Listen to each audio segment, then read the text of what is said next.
PISA é um teste internacional com características muito interessantes. Ele é um termômetro que usa uma ideia de currículo que não corresponde aos currículos nacionais, corresponde às expectativas que os especialistas que fizeram o PISA acreditam que contém os desafios, os conhecimentos que todo jovem deve ter para enfrentar o mundo que virá. É um teste que vale para todos, não um teste para um país, mas um teste que permite ao país olhar a si mesmo e olhar-se no espelho em que também ele vê no pano de fundo os outros países. Ele é um teste que progressivamente vem incluindo habilidades cognitivas e não cognitivas, que ainda é um tópico embrionário, mas que certamente será muito relevante para o futuro. Nesta edição específica, a ênfase foi nas capacidades de leitura, e é interessante observar e ler os documentos do PISA para entender qual o conceito vigente hoje em relação ao conceito de leitura, a necessidade que as pessoas têm de lidar com diferentes textos e, essencialmente, de tirar deles aquilo que eles querem dizer, ou seja, a compreensão como objetivo central do ensino da linguagem nas escolas. O que a gente observa dos resultados gerais do PISA? O PISA tem dois conjuntos de países, os países chamados países membros da OCDE, que são quase todos países desenvolvidos, e alguns em vias de desenvolvimento, procurando chegar lá, mas ainda longe, como Chile, como México e outros. E o que a gente nota é que há uma tendência a estabilizar.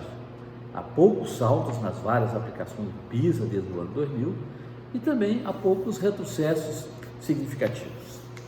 Mas é importante ler com atenção cada relatório e o relatório desse ano. Há alguns saltos, há alguns avanços mesmo nos países mais avançados e também há alguns retrocessos. O desafio comum que os dados mostram é que depois de atingir um nível adequado, um nível esperado de desempenho, não é, de torno da média de 500 com a dispersão relativamente reduzida, né, todos os países enfrentam sempre o problema da equidade e a luta, portanto, é em elevar o padrão mínimo e não aumentar muito a diferença entre os países. Esse é um desafio que nenhum país vem conseguindo fazer a contento, uns melhores do que outros. O que a gente aprende também do PISA? Nós aprendemos que quando há mudanças, os avanços quando há mudanças eficazes, quando há mudanças que funcionam, os avanços tendem a ser relativamente rápidos. Ou seja, quem avança é quem fez a reforma certa e quem fez a reforma e não avança é porque a reforma não foi certa. E também há muitos países que estão acomodados, estão num nível de conforto razoável e talvez não compense grandes esforços na educação, porque seria necessário fazer muito esforço para ter um ganho que eles não estão em condição de fazer nesse momento. E para concluir esse primeiro vídeo, cabe a pergunta: e o Brasil avançou nessa última edição do PISA?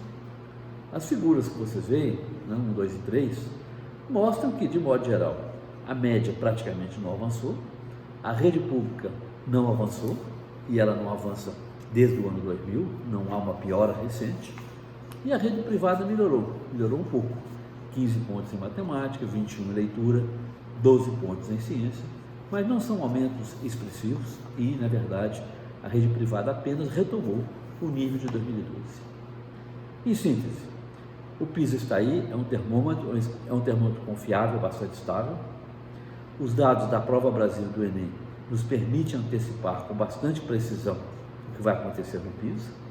E, como nós não temos no Brasil reformas em curso que justifiquem melhorias, não é adequado ter esperado melhorias nesse PISA de 2018, como não é adequado esperar que haja melhorias significativas nos próximos anos, a não ser que o Brasil resolva efetivamente fazer reformas, mas isso será o assunto do último vídeo.